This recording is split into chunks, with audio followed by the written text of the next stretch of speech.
पंजाब के मुख्य मंत्री भगवंत सिंह मान के वलों दिल्ली के मुख्य मंत्री और पार्टी के कन्वीनर अरविंद केजरीवाल के नाल मुलाकात की गई सी। जिस तो बाद जिथे संगरूर चोणों के विचों हुई हार के बारे चर्चा की गई तो उत्थे ही यह भी कहा जा रहा है कि पंजाब मंत्री मंडल के विस्तार नूं लैके इस मीटिंग के दौरान विचार चर्चा की गई है।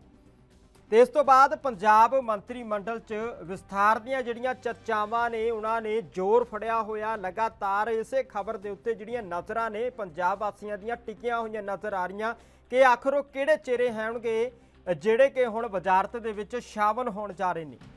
सूत्रां दे मुताबिक जेकर गल की जाए तो केजरीवाल ने पंजाब कैबिनेट के विस्तार नूं लैके मुख्यमंत्री भगवंत सिंह मान नूं हरी झंडी दे दी है।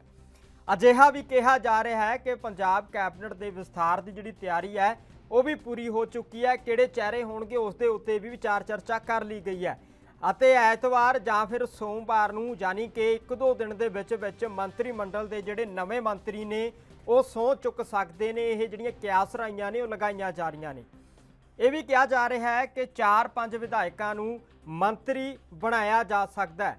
यह भी दस्सणयोग है कि जिहड़े आप सरकार बनन तो बाद 10 मंत्री बने सी, चोण की गई सी तो उन्हां दे विचों जिहड़े विजय सिंगला सीगे सेहत मंत्री वो भ्रिष्टाचार के मामले दे विच सेहत मंत्री के अहुदे तो हटा दिते गए सी। ते हुण देखना होवेगा कि इस वेले पंजाब की जिहड़ी कैबिनेट है उसदे विच मुख्य मंत्री मान तो इलावा 9 मंत्री ने तो सूबे दे विच सरकार की जिहड़ी कैबिनेट है वो मुख्य मंत्री दे समेत 18 मंत्री हो सकते हैं। ते आप सरकार की जिहड़ी कैबिनेट च इस वेले 8 मंत्री अहुदे खाली पे ने तो इन्हां दे विच एक महिला विधायक भी शामिल होने की उम्मीद जताई जा रही है। जेकर खास तौर पर गल की जाए तो कई अजिहे चेहरे ने जो वजारत का हिस्सा बन सकते हैं, जिन्हां दे विच सब तो अहम जिहड़ा चेहरा है अमन अरोड़ा का मन्निया जा रहा है। तो उस तो बाद देखा जाए तो बरजिंदर कौर जिहड़े ने MLA उन्हां दा नाम भी इस लिस्ट दे विच देखण नूं मिल रहा है। तो उस तो बाद जे गल की जाए तो सरबजीत कौर माणूके ये वड्डे चेहरे ने आम आदमी पार्टी के पंजाब के कहते कहाउंदे चेहरे ने जिन्हां नूं सूबा वासी बखूबी जानते उन्होंने के कम्मां दे नाल भी बखूबी जानकार ने। तो इन्हां दे विचों कोई भी चेहरा जिहड़ा है वो वजारत का हिस्सा बन सकता है, मिल सकती है इन्हां नूं थां। तो हुण देखना होवेगा कि वजारत का जिहड़ा हिस्सा है वो किहड़े मंत्री दे किहड़े विधायक दे हत्थ दे विच आउंदा है।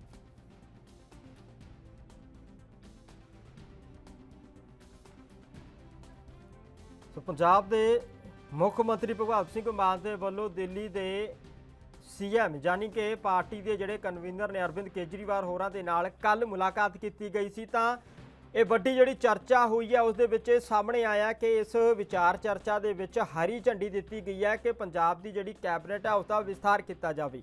तो हुण जिहड़े चेहरे होने वाले ने वो देखण वाली गल होवेगी।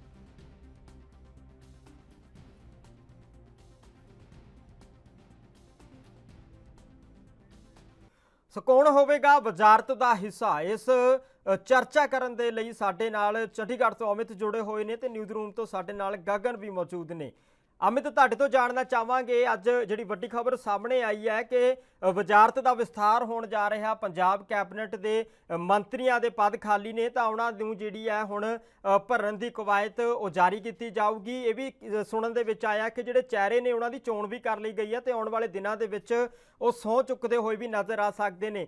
किन्नी क सच्चाई है कि कैबिनेट का विस्तार होने वाला तो किहड़े-किहड़े चेहरे हो सकते हैं जिहड़े मंत्री पद ते अहुदियां दे उत्ते बैठे हुए नज़र आ सकते हैं? जी परमिंदर, देखिए बिल्कुल सही बात है कि कैबिनेट का विस्तार होने की अटकलें चल रही हैं। सीधे तौर पे मैं बात करूं तो बजट सेशन से पहले ही अटकलें आनी शुरू हो गई थी कि कैबिनेट का विस्तार होगा। टोटल पंजाब की अगर हम बात करें तो 18 कैबिनेट मिनिस्टर हो सकते हैं, जिसमें से कि पहले अभी हम कहें कि 9 मिनिस्टर्स की पोस्ट फील्ड है। एक 10वीं भी हुआ करती थी विजय सिंगला की, पर उनको बर्खास्त कर लिया गया तो वो सीट फिर से वेकेंट है, तो उसको भी दोबारा भरा जा सकता है क्योंकि जो हेल्थ मिनिस्टर की पोस्ट होती है वो बहुत ज्यादा अहम होती है और उसको खाली नहीं रखा जा सकता। मोस्ट प्रॉब्ली चांसेस है कि उसको भी भरा जाएगा। उसके अलावा अगर हम कहें कि 8 और सीट्स खालियां और 8 कैबिनेट रैंक खाली पड़े हैं, तो ऑल ओवर अगर हम कहें कि 9 सीटें भरनी है, 9 सीटों को भरने के लिए किन किन का नाम सामने आ रहा है तो देखिए इसमें कई फैक्टर्स कहीं ना कहीं कंसिडर करने पड़ेंगे। मैं प्रायोरिटी की बात करता हूँ तो अमन अरोड़ा, सरबजीत कौर मानुके, बलजिंदर कौर, ये नाम है जो प्रायोरिटी में आते हुए सीधे तौर पर बिल्कुल। नजर आ रहे हैं। और प्रायोरिटी में क्यों नजर आ रहे हैं? क्योंकि देखिए हम इस टर्म की बात नहीं करते। हम जब आम आदमी पार्टी ऑपोजिशन में थी तब कई लोगों ने, कई ऐसे चेहरे थे जो पार्टी छोड़ के चले गए, पर कुछ चेहरे थे जो डटे रहे, जो पार्टी के साथ रहे। तो उनके बाद अगर हम कहें, कहीं ना कहीं उम्मीद की गई थी, क्योंकि जब पार्टी के मुश्किल समय में पार्टी के साथ खड़े थे तो इनको मौका मिलना चाहिए। तो उसमें अमन अरोड़ा, बलजिंदर कौर और सरबजीत कौर मानुके का नाम था। सरबजीत कौर मानुके का नाम काफी हद तक आगे चल रहा था, तो वही स्वास्थ्य मंत्री के तौर पे, सीधे तौर पे हम कह सकते हैं अमन अरोड़ा का नाम आगे चल रहा था। तो देखिए दो चीजें कहीं ना कहीं अटकते हुए नजर आ रही हैं कि जो मौका नहीं मिला। उसके बाद नाराजगी भी शुरुआत में नजर आई थी, पर बाद में सब लोग अगर हम कहें कि शांत हो गए थे, और शायद सबको उम्मीद थी कि जो दूसरे दौर के कैबिनेट रैंक के मंत्री बनाए जाएंगे उसमें कहीं ना कहीं उनको जगह मिलेगी। और उसी चीज की उम्मीद अब, जो अब नए 9 या आप कहें कि 8 या 9, ये क्लियर नहीं है कि जो 10वीं में हेल्थ मिनिस्टर की पोस्ट है क्या वो खाली रखी जाएगी और भरी बिल्कुल। जाएगी, उसको लेकर स्पष्टीकरण नहीं आया। पर जो 8 है उसको लेकर हम कह सकते हैं कि कवायद शुरू हो चुकी है, और जैसी जानकारी मिल पा रही है काफी हद तक नाम भी फाइनल हो चुके हैं। पर लीड रनर्स में किनका नाम है? लीड रनर्स में मैं आपको दो नाम बोल देता हूँ, सरबजीत कौर मानुके और अमन अरोड़ा। ये दो नाम कैबिनेट रैंक के लिए लीड में नजर आ रहे हैं। बलजिंदर कौर का नाम है दौड़ में, पर कंफर्म हम कुछ नहीं कह सकते। कि हम कह बिल्कुल। सकते हैं कि एक महिला जो कैबिनेट रैंक मिलेगा, हम्म। अब उन दोनों में से कोई एक हो सकता है, शायद दो हो, पर ये बड़ा एक शायद है। क्योंकि आप देख सकते हैं कि कई फैक्टर्स कंसिडर किए जा रहे हैं। सीधे तौर पे हम कह सकते हैं कि आम आदमी पार्टी ने इस बार जब पहली कैबिनेट सूची बनाई थी तो उसमें दो पुराने चेहरे रखे गए, तो बाकी सब नए चेहरों को अगर सीधा मौका दिया तो सीधे तौर पे आम आदमी ये एक जता रही थी कि हम यूथ को मौका देंगे। पार्टी में किसी भी तरह की, अगर हम कहें कि पुराने की प्रायोरिटाइज नहीं है, हर एक को इक्वल चांसेस दिया जाएगा, ये मैसेज पहले कैबिनेट सिलेक्शन में पूरा हो चुका है। पर सवाल ये, सेकंड कैबिनेट सिलेक्शन में क्या उनको मौका मिलेगा जो वफादार रहे, जो मुश्किल समय पार्टी के साथ खड़े रहे? तो इसको लेकर हम कहें कि अटकलें तेज है। प्रायोरिटी भी सीधे तौर पे हम कह सकते हैं अभी भी अमन अरोड़ा और सरबजीत कौर मानुके का नाम चल रहा है, पर क्या हम्म। ये सिर्फ प्रायोरिटी में रह जाएगा या फिर मौका फिर से किसी नए चेहरे को दे दिया जाएगा? क्योंकि 92 सीट्स हैं, 92 बिल्कुल। विधायक हैं, सीधे तौर पे हम कह सकते हैं कि जिन सबको कहीं ना कहीं एडजस्ट करने की जरूरत है, कि हर कोई अपने लोगों के लिए काम करने के लिए यहाँ पे है। तो बात वही है, पार्टी के पुराने चेहरों को दोबारा से मौका देते हुए नजर आएगी या फिर नए चेहरों को मौका मिलेगा? जी ਠੀਕ ਆ ਅਮਿਤ, ਕਾਫੀ ਜਿਹੜੇ ਚਿਹਰੇ ਨੇ ਉਹ ਸਾਹਮਣੇ ਆ ਸਕਦੇ ਨੇ। ਜਿਹੜੀ ਵਜ਼ਾਰਤ ਦਾ ਵਿਸਥਾਰ ਕਰਨ ਦੀ ਗੱਲ ਹੋਈ ਹੈ, ਗਗਨ ਤੁਹਾਡੇ ਤੋਂ ਜਾਣਨਾ ਚਾਹਾਂਗਾ, ਜਿਸ ਤਰ੍ਹਾਂ ਦੇ ਨਾਲ ਅਮਿਤ ਨੇ ਕਿਹਾ ਹੈ ਕਿ ਅਮਨ ਅਰੋੜਾ ਦਾ ਨਾਮ ਸਭ ਤੋਂ ਜਿਹੜਾ ਹੈ ਉਹ ਅੱਗੇ ਆ ਰਿਹਾ ਹੈ।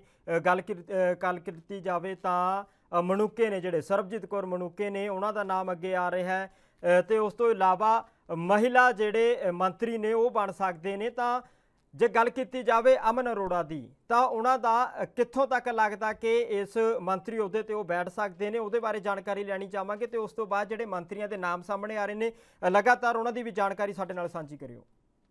ਹਾਂਜੀ, ਬਿਲਕੁਲ ਜੀ ਪਰਮਿੰਦਰ ਜੀ, ਮੈਂ ਤੁਹਾਨੂੰ ਦੱਸਣਾ ਚਾਹੁੰਦਾ ਹਾਂ ਕਿ ਜਦੋਂ ਆਮ ਆਦਮੀ ਪਾਰਟੀ ਵੱਡੇ ਫਤਵੇ ਦੇ ਨਾਲ 92 ਐਮਐਲਏ ਦੇ ਵਿੱਚ ਪੰਜਾਬ ਦੇ ਵਿੱਚ ਸਰਕਾਰ ਬਣਾਈ ਸੀਗੀ, ਤੇ ਉਹਦੇ ਵਿੱਚ ਇਹ ਵੀ ਕਿਹਾ ਜਾ ਰਿਹਾ ਸੀਗਾ ਕਿ ਆਮ ਲੋਕਾਂ ਦੀ ਸਰਕਾਰ ਹੈ, ਇਹ ਆਮ ਲੋਕਾਂ ਦੁਆਰਾ ਬਣਾਈ ਗਈ ਹੈ ਤੇ ਆਮ ਲੋਕ ਹੀ ਇਹਦੇ ਵਿੱਚ ਜਿਹੜੇ ਨੇ ਉਹ ਸ਼ਾਮਲ ਨੇ।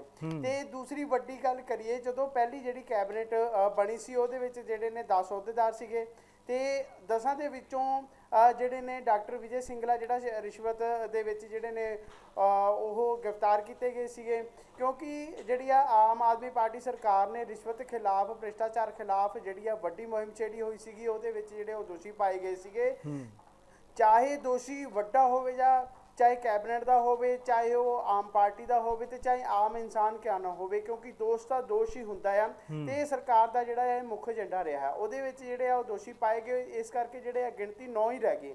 ਤੇ ਇਸ ਕੈਬਨਿਟ ਦੇ ਵਿੱਚ ਕੁੱਲ 17-18 ਦੇ ਕਰੀਬ ਜਿਹੜੇ ਨੇ ਕੈਬਨਿਟ ਜਿਹੜੇ ਮੰਤਰੀ ਬਣ ਸਕਦੇ ਨੇ। ਤੇ ਹੁਣ ਜਿਹੜੀ ਪਿੱਛੇ ਰਹਿੰਦੀ ਗਿਣਤੀ ਆ ਉਹਨਾਂ ਨੂੰ ਪੂਰਾ ਕਰਨ ਦੇ ਲਈ ਜਿਹੜਾ ਆ ਐਲਾਨ ਕੀਤਾ ਗਿਆ ਆ। ਕੱਲ੍ਹ ਅਰਵਿੰਦ ਕੇਜਰੀਵਾਲ ਜੀ ਦੇ ਨਾਲ ਵੀ ਜਿਹੜੀ ਆ ਮੀਟਿੰਗ ਕੀਤੀ ਗਈ ਆ, ਉਹਦੇ ਵਿੱਚ ਕਈ ਨਾਮੀ ਚਿਹਰੇ ਜਿਹੜੇ ਸੀਗੇ ਉਹ ਇਹਦੇ ਵਿੱਚ ਸ਼ਾਮਲ ਹੋਏ ਸੀਗੇ, ਤੇ ਕਈ ਗਾਇਕ ਵੀ ਸੀ ਤੇ ਕਈ ਜਿਹੜੀਆਂ ਮਹਾਨ ਹਸਤੀਆਂ ਸੀ ਉੱਥੇ। ਇਹਨਾਂ ਦੇ ਜਿਹੜੀ ਕਾਫੀ ਘੰਟਿਆਂ ਦੀ ਬਹਿਸ ਹੋਈ ਸੀਗੀ ਤੇ ਉਹਦੇ ਵਿੱਚ ਗੱਲਬਾਤ ਕੀਤੀ ਗਈ। ਤੇ ਤੁਹਾਨੂੰ ਮੈਂ ਦੱਸ ਦੇਵਾਂ ਜੀ, ਇਹਦੇ ਵਿੱਚ ਜਿਹੜਾ ਵੱਡੇ ਨਾਮ ਆ ਰਹੇ ਨੇ ਉਹ ਇਹਦੇ ਵਿੱਚ ਜਿਹੜੀ ਆ ਭਰਤੀ ਹੋਣੀ ਆ, ਉਹ ਔਰਤਾਂ ਦੀ ਵੀ ਜਿਹੜੀ ਆ ਉਸ ਨੂੰ ਥਾਂ ਦਿੱਤੀ ਗਈ ਆ, ਜਿਹਦੇ ਵਿੱਚ ਬਰਜਿੰਦਰ ਕੌਰ ਦਾ ਨਾਮ ਆ ਰਿਹਾ ਜਿਹੜੇ ਨਕੋਦਰ ਤੋਂ ਨੇ, ਤੇ ਰਾਜਪੁਰਾ ਤੋਂ ਮੀਨਾ ਮਿੱਤਲ ਜੀ ਦਾ ਵੀ ਨਾਮ ਜਿਹੜਾ ਆ ਵੱਡਾ ਸਾਹਮਣੇ ਆ ਰਿਹਾ। ਤੇ ਇਹਦੇ ਵਿੱਚ ਖਾਸ ਗੱਲ ਇਹ ਰਹੇਗੀ ਕਿ ਜਿਹੜੇ ਨਵੇਂ ਜਿੱਤੇ ਹੋਏ ਵਿਧਾਇਕ ਨੇ ਉਹਨਾਂ ਨੂੰ ਵੀ ਜਿਹੜੀ ਆ ਥਾਂ ਮਿਲਦੀ ਆ ਜਾਂ ਪੁਰਾਣੇ ਵਿਧਾਇਕ ਨੇ ਉਹਨਾਂ ਨੂੰ ਵੀ ਜਿਹੜੀ ਆ ਥਾਂ ਮਿਲੇਗੀ। ਤੇ ਦੂਸਰੀ ਗੱਲ ਅਸੀਂ ਕਰੀਏ ਜੇ ਪਟਿਆਲਾ ਤੋਂ ਅਜੀਤਪਾਲ ਕੋਹਲੀ ਨੇ ਪ੍ਰੋਫੈਸਰ ਬੁੱਧਰਾਮ ਜੀ ਦਾ ਵੀ ਨਾਮ ਆ ਰਿਹਾ ਤੇ ਅਮਨ ਅਰੋੜਾ ਦਾ ਜਿਹੜਾ ਖਾਸ ਕਰਕੇ ਜਿਹੜਾ ਲਗਾਤਾਰ ਜਿਹੜਾ ਸੁਰੱਖਿਅਤ ਬਣਿਆ ਹੋਇਆ ਆ ਉਹਨਾਂ ਦਾ ਨਾਮ ਜਿਹੜਾ ਲਗਾਤਾਰ ਚਰਚਾ ਦੇ ਵਿੱਚ ਆ ਤੇ ਸਰਵਨਜੀਤ ਸਿੰਘ ਮਾਣੂਕੇ ਤੇ ਫਿਰੋਜ਼ਪੁਰ ਜਾਂ ਫਾਜ਼ਿਲਕਾ ਚੋਂ ਜਿਹੜੇ ਵਿਧਾਇਕ ਨੇ ਉਹਨਾਂ ਦੇ ਵੀ ਨਾਮ ਜਿਹੜੇ ਨੇ ਵੱਡੇ ਸਾਹਮਣੇ ਆ ਰਹੇ ਨੇ। ਇਹ ਨਹੀਂ ਹੈ ਕਿ ਜਿਹੜੇ ਬਹੁਤ ਚਰਚਿਤ ਨੇ ਜਾਂ ਮਤਲਬ ਸੁਰਖੀਆਂ ਦੇ ਵਿੱਚ ਨੇ ਜਾਂ ਆਮ ਨੇ ਜਾਂ ਖਾਸ ਨੇ ਉਹਨਾਂ ਦਾ ਜਿਹੜਾ ਇਹਨਾਂ ਦੇ ਵਿੱਚ ਜਿਹੜੀ ਆ ਭਰਤੀ ਕੀਤੀ ਜਾਏਗੀ। ਹਰ ਇੱਕ ਨੂੰ ਜਿਹੜਾ ਆ ਇਸ ਪਾਰਟੀ ਦੇ ਵਿੱਚ ਮੌਕਾ ਮਿਲੇਗਾ ਕਿਉਂਕਿ ਇਹ ਆਮ ਆਦਮੀ ਪਾਰਟੀ ਆ ਆਮ ਲੋਕਾਂ ਵੱਲੋਂ ਚੁਣੀ ਗਈ ਆ।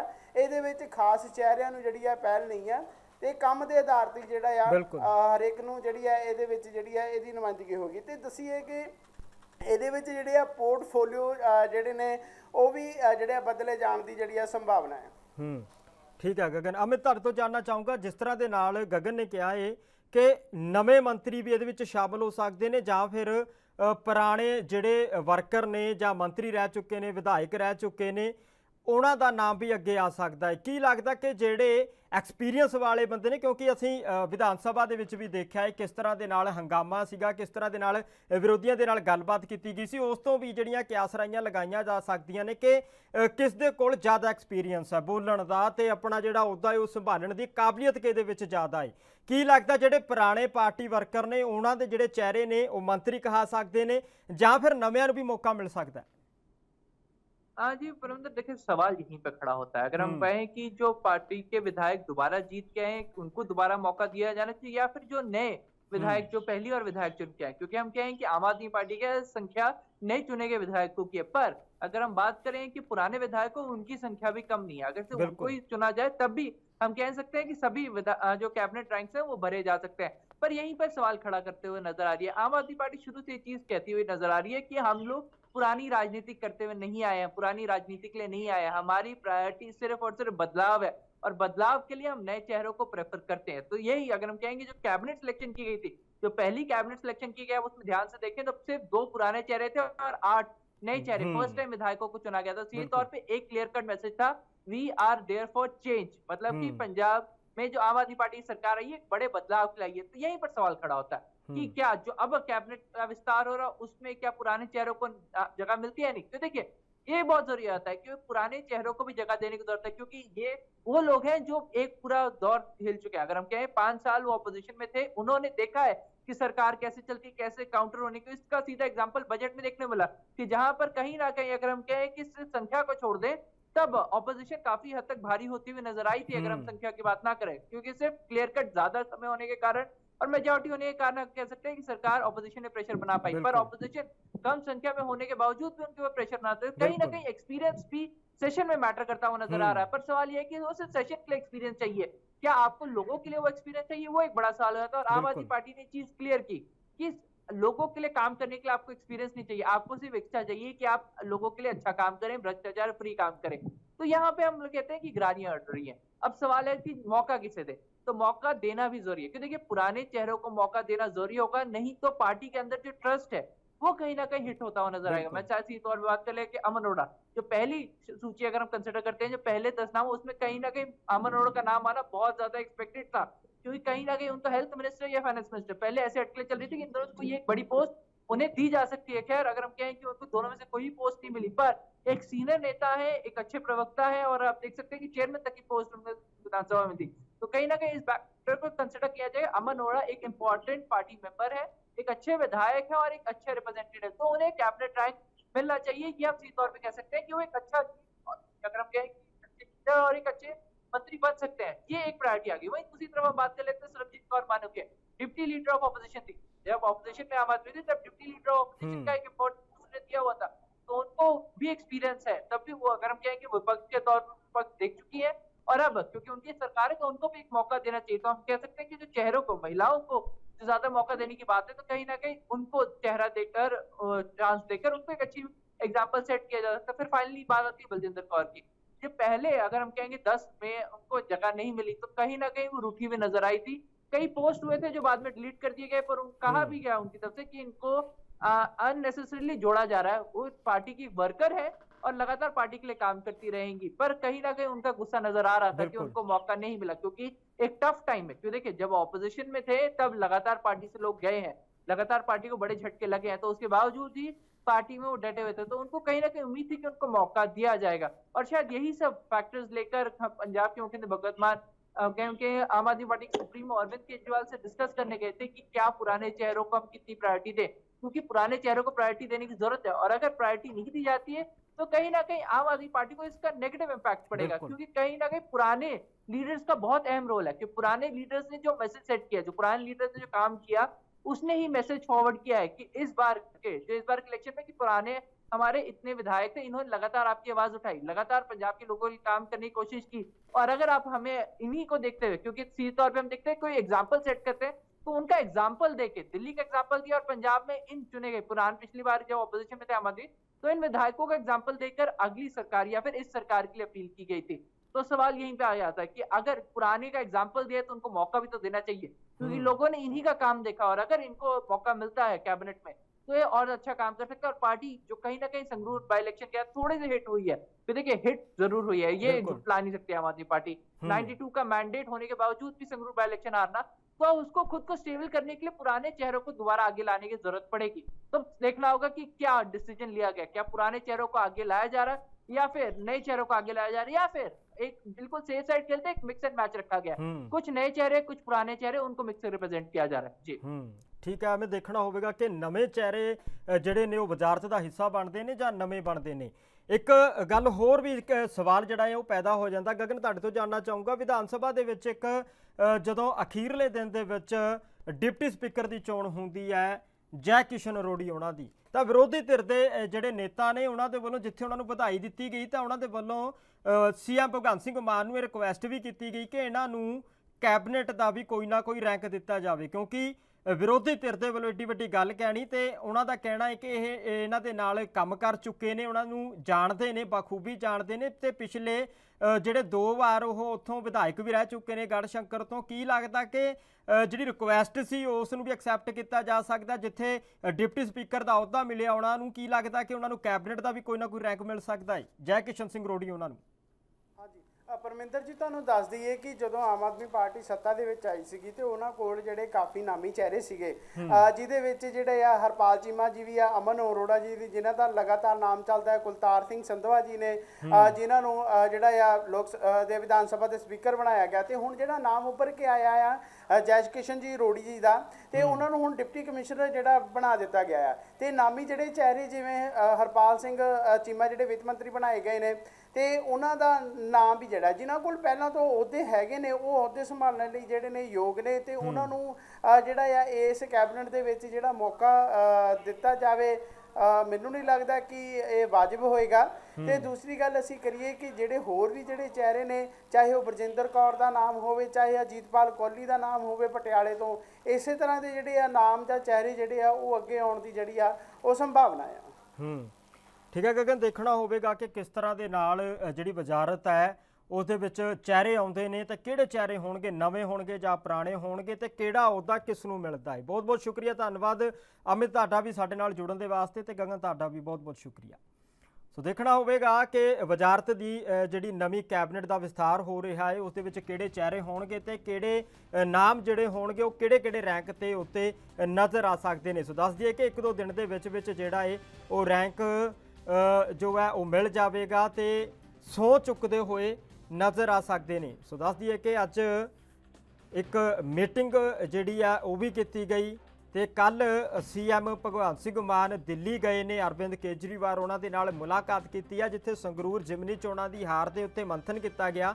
ਤਾਂ ਉੱਥੇ ਹੀ ਇਹ ਵਿਚਾਰ ਚਰਚਾ ਹੋਈ ਕਿ ਕੈਬਨਿਟ ਦਾ ਵਿਸਥਾਰ ਕਰਨ ਦੀ ਜ਼ਰੂਰਤ ਹੈ, ਤੇ ਜਿਸ ਨੂੰ ਅਰਵਿੰਦ ਕੇਜਰੀਵਾਲ ਉਹਨਾਂ ਦੇ ਵੱਲੋਂ ਹਰੀ ਝੰਡੀ ਵੀ ਦੇ ਦਿੱਤੀ ਜਾਂਦੀ ਹੈ। ਤੇ ਨਾਮ ਜਿਹੜੇ ਨੇ ਫਿਲਹਾਲ ਸਾਹਮਣੇ ਨਹੀਂ ਆਏ ਕਿ ਕਿਹੜੇ ਹੋ ਸਕਦੇ ਨੇ, ਪਰ 3 ਨਾਮ ਜਿਹੜੇ ਨੇ ਉਹ ਕਿਆਸ ਰਾਈਆਂ ਦੇ ਵਿੱਚ ਕਿਤੇ ਨਾ ਕਿਤੇ ਨਜ਼ਰ ਆਉਂਦੇ ਨਜ਼ਰ ਆਏ ਨੇ।